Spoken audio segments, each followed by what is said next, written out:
Health. आज की हम अपने लेक्चर में एक और थेरी, एक और पैराडाइम डिस्कस करेंगे, that is rationalism. Rationalism is based on rational, और रैशनल का मतलब होता है रीजनिंग। ठीक है, रैशनलिज्म में कहते हैं कि आप रीज़न के थ्रू कोई भी जो है वो नॉलेज गेन कर सकते हैं। ठीक है, इसमें वो जो मेन जो उनका सेंटर है जिस पे वो फोकस कर रहे हैं, दैट इज़ रीज़न और रीजनिंग। रैशनल पे वो फोकस कर रहे हैं, और रैशनल का मतलब है रीज़न या reasoning. Rationalism is an epistemological position in which reason is said to be the primary source of all knowledge, superior to the senses.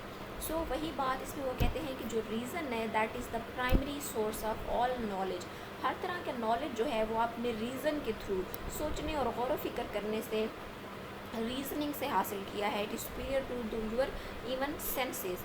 In general, rationalist believe that abstract reasoning can produce undeniable absolute certain truths about nature, existence and the whole reality। वो कहते हैं, जो rationalist हैं वो believe करते हैं कि जो रीजनिंग है, एब्स्ट्रैक्ट रीजनिंग से आप जो है वो अनडिनाइबल, एब्सोल्यूट, एक्यूरेट जो है वो ट्रुथ जो है उसको गेन कर सकते हैं। किस चीज़ के बारे में? Truth about nature, existence, human existence या किसी भी चीज़ की existence, and the whole of reality. आप सच्चाई तक, रियलिटी का पता लगा सकते हैं through abstract reasoning.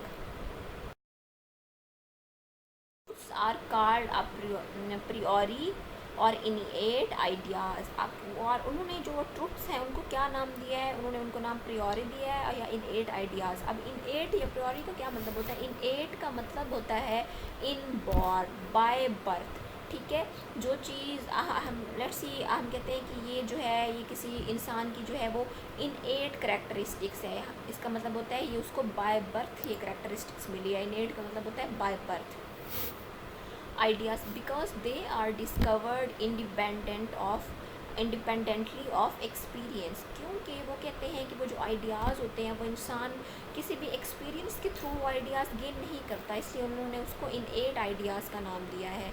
Without empirical observation, किसी ऑब्जर्वेशन से हासिल नहीं करता और ना ही एक्सपेरिमेंटेशन से हासिल करता है, बल्कि वो किससे हासिल करता है? वो रीजनिंग से हासिल करता है, रीज़न से हासिल करता है। इसलिए उन्होंने उन आइडियाज़ को, उन ट्रुथ्स को इनएट कहा है। Descartes stands not only as the father of modern philosophy but as the original the modern rationalist। ठीक है, एक rationalist का उन्होंने यहाँ पे नाम बताया हुआ है जिन्होंने rationalism पे काफ़ी काम किया। What is the philosophy of rationalism? Encompasses several standards of thought, all of which usually share the conviction that reality is actually rational in nature and that making the proper deduction is essential in achieving knowledge। वो कहते हैं कि knowledge को achieve करने के लिए reality is actually rational. आप कहते हैं कि नॉलेज जो है, किसी भी तरह का नॉलेज है, जो प्रॉपर नॉलेज है, आप उसको अचीव करने के लिए जिस चीज़ से हेल्प लेते हैं दैट इज़ रैशनल। और रैशनल का क्या मतलब है? रैशनल का मतलब है रीज़न। ठीक है, इसमें आपके वो कहता है कि एक्सपेरिमेंट्स नहीं काम आते, उसमें आपके ऑब्जर्वेशंस काम नहीं आती, उसमें आपके पर्सनल एक्सपीरियंसेस काम नहीं आते, बल्कि जो नॉलेज है इनिशियली वो कहाँ से आप गेन करते हैं? You gain from the reason. Latin word ratio means reason point of view that states that reason plays the main role in understanding the word and obtaining knowledge। अब जो word है rationalism का, जो first है ratio, it is derived from a Latin word. एक Latin word है और इसका मतलब है रीज़न, पॉइंट ऑफ व्यू। इसमें वो कहते हैं कि जो पॉइंट ऑफ व्यू है, जो इंसान की जो रीज़न है, जो रीजनिंग है, it plays an important role in understanding the world. और नॉलेज को ऑब्टेन करने के लिए जो रीज़न है वो बहुत अहम किरदार अदा करता है। Any point appealing to reason as a source of knowledge or justification in which the criterion of the truth is not sensory but intellectual and deductive। The philosophical view that regards reason as the chief source and the test of knowledge। वो कहते हैं कि philosophical point of view से अगर हम देखें तो वो रीज़न को चीफ सोर्स और टेस्ट ऑफ नॉलेज करार देते हैं। Holding the reality itself as an inherent logical structure। however वो कहते हैं कि जो रियलिटी है it is an inherent logical structure। 3 main claims हैं अब रैशनलिस्ट के जो उन्होंने अडॉप्ट किए हैं। उसमें first is deduction, second is innate knowledge, we have knowledge of some truths as part of our innate rational nature. वही बात जो मैंने आपको बताई है, इनएट जो इंसान की रैशनल नेचर होती है उससे वो कहता है कि आप कुछ ट्रूथ्स हैं उनका आप पता लगा लेते हैं। एक्सपीरियंसेस में trigger a process by which we bring this knowledge to consciousness. वो कहते हैं कि जो आप इंसान के एक्सपीरियंसेस होते हैं, जो ऑब्जर्वेशंस होती हैं, वो उस प्रोसेस को तो ट्रिगर कर सकते हैं रीज़न के, सोचने पे तो इंसान को मजबूर कर सकते हैं, लेकिन बेसिकली ये जो इनएट रीजनिंग इंसान की क्वालिटी है इससे वो नॉलेज हासिल करता है। But the experiences do not provide us with the knowledge itself. Experience जो है वो इट्सेल्फ नॉलेज प्रोवाइड नहीं करती। Some rationalists also claim, in addition to the claims above, that the knowledge we gain by intuition and deduction, as well as the ideas and instances of knowledge that are innate to us, are indispensable and could not have been gained through sense experiences। ठीक है, वो कहते हैं कि जो कुछ जो knowledge होता है वो इंडिस्पेंसिबल होता है and it can not be gain through sense experiences. आप सिर्फ उसको एक्सपीरियंस से गेन नहीं कर सकते, बल्कि उसके लिए क्या ज़रूरत होता है, reason is superior to experience as a source of knowledge. Reason बहुत ज़रूरी है to experience as a source of knowledge.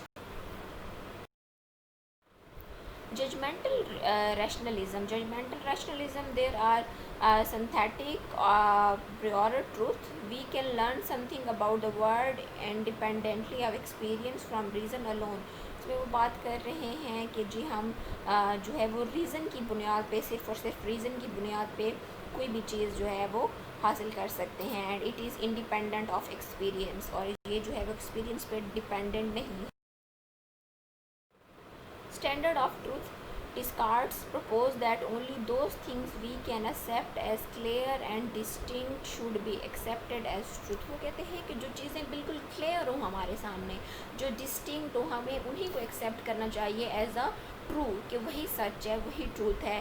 Clear ही defined as that which is present and apparent to an attentive mind. अब clear से उन्होंने यहाँ क्या चीज़ ली है, वो कहते हैं कि जो चीज़ जो है वो अपेरेंट हो और बिल्कुल ही क्लियर हो, प्रेजेंट हो, और जिसको एक अटेंटिव माइंड जो है वो देख सकता हो। डिस्टिंक्ट का क्या मतलब है, he defined as that which is so precise and different from all other objects that it contains within itself nothing but what is clear. Distinct का मतलब होता है कि बहुत ही प्रिसाइज हो, किसी और चीज़ से ना मिलता हो, बल्कि बिल्कुल क्लियर हो, जिसको आपका माइंड एक्सेप्ट कर रहा हो। ये दो उन्होंने ट्रूथ के स्टैंडर्ड बताए हैं, एक तो क्लियर ट्रूथ और दूसरा distinct truth.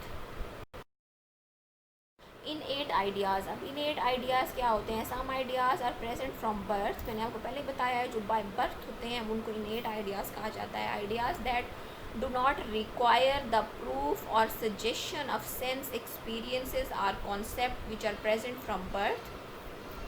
It could be theoretically discovered or brought out from within the mind of each individual. Example is Descartes' argument for the experience of God, जैसा for the existence of God। इसमें उन्होंने आप देखें existence of God, वो कहते हैं कि एक innate idea है जिसे इंसान पैदा होता है। हम मुस्लिम्स होने के नाते तो हमारा ये बिलीफ है ना कि हम उसी फितरत पे पैदा होते हैं, कुदरत इलाही ने जो हमें अता की है उस फितरत पे पैदा होते हैं। इसमें वही बात, एग्जिस्टेंस ऑफ गॉड को उन्होंने कहा है कि इनएट आइडिया है, और इंसान को जो है ये रीजनिंग से हासिल होता है। जब आप गौर व फिक्र करते हैं, जब आप अल्लाह ताला की बेइंतहा नेमतों को देखते हैं, जब आप गौर व फिक्र करते हैं, और जगह जगह उसने निशानियाँ रखी हैं अहले इल्म के लिए, तो यही वो बात कर रहे हैं रैशनलिज्म में भी कि आप जो रीज़न है, जो रैशनल है, जो रीजनिंग है, उससे दुनिया का जो है वो कोई भी इल्म हासिल कर सकते हैं। वो जो है इल्म जो है वो डिपेंडेंट नहीं है ऑब्जर्वेशन पे, वो डिपेंडेंट नहीं है आपके पर्सनल एक्सपीरियंसेस पे, बल्कि आप रीजनिंग के थ्रू जो है वो कोई भी इल्म हासिल कर सकते हैं। So this is all about the philosophy of rationalism. Thank you so much.